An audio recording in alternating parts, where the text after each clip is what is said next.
What's going on, everybody? And today we're going to be actually doing a slightly different video because this is going to be the video that is done every week. It is for the newsletter subscribers, and it will be on the blog on the website. So it's not going to be on anything else, no YouTube, and yeah, not Facebook. So, and this is just going to be like an update of things that are going on. I might do some random ad hoc videos just for you guys. Yeah. Just something different, so that if you if you want to get involved with this, then you've got to sign up to the thing or look on the website. Basically, yeah. Enough of that. It's just a little bit of a cool thing I'm doing. So what I'm going to do is today I'm going to be going over obviously the recent news on the IPI restock limits and inventory performance index, and also I'm going to give you a little oversight on what I'm going to be doing about this, the way I view it right now, and what I'm going to be trying to do, implementing in the business or being aware of. So let's get started. So, as you can see, and many of you already probably know, is that there's been an update for the FBA restock limits and the IPI. So I'm going to start with the inventory performance index first. Now, the reason I'm going to do that is because it's not as serious, in my opinion. Could change. So, as you can see here, inventory performance index. So everyone knows what this is. It was 450. Anything above you had unlimited storage limits.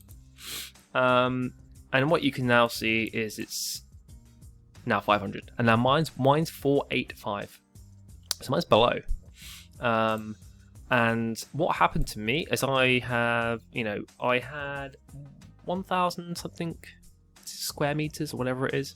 Anyway, I had about 17,000 units of stock, and I didn't know what would happen. I thought, well, okay, what's going to happen? Is it going to, if I'm now going to get a storage limit, but if you already have a high amount of stock, what's going to happen? So if I had 100,000 units, what would my limit be? 110? You see, because I've already got that. So that's the starting point, is going to be where you are. Rather than having unlimited, which could be 300,000 units, it's only going to now be an extra 10. You get where I'm going. So in theory, it's not going to massively impact for people that have more stock, because they can manage, they got more to play with. They can manage that stock better. That's how I saw it. And I then, as of a couple of days ago, when it all updated, I got an email to say what my limit was. And basically, I don't think I can do it on the restock, no.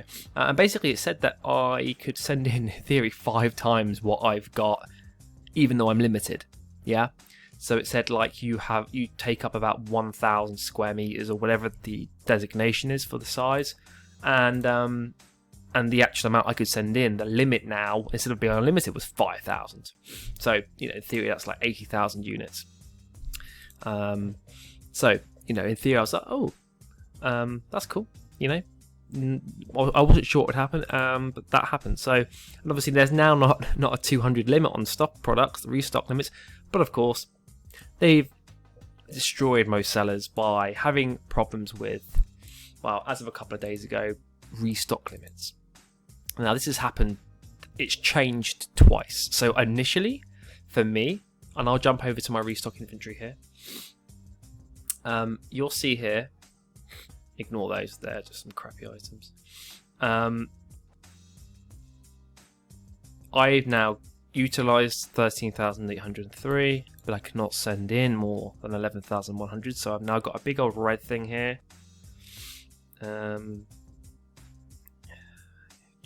Anyway, it basically means I can't send it in any stock to Amazon. And I guess in theory, yes, you could start sending in oversized items, but that's not my bag. I could deviate and change and pivot to that, but no. So what I did, actually yesterday I had 17,000 utilized quantity. Something like that anyway. Maybe, no, sorry, 15, about 2,000 more. There was free withdrawals until yesterday, so I got 1,000 units out of overstock. Basically, stuff that I just overbought on purpose, just to have it sit there because I could, and it's easier to get it in and have it sit and sell. But that's fine. I've had to change things up. I've had to recall about 1,000 units, and I'll send those back in, maybe in 2 months or something. And what you can see is I originally had about 17,500 units in Amazon, and when it gave you a maximum, it went to 22,000 something, so I have about 5,000 to play with. And then it's now ended up like this, and this has happened across the board. Everybody, if you haven't check your restock limits, because this is going to stop you sending shipments in. So until I even get to that point, even when I get there, I can't send anything in. I have to get like 1,000 below. So I've now got stock held up at prep centers and various, I purchased stuff that's coming in. Can't send it in until I get this down.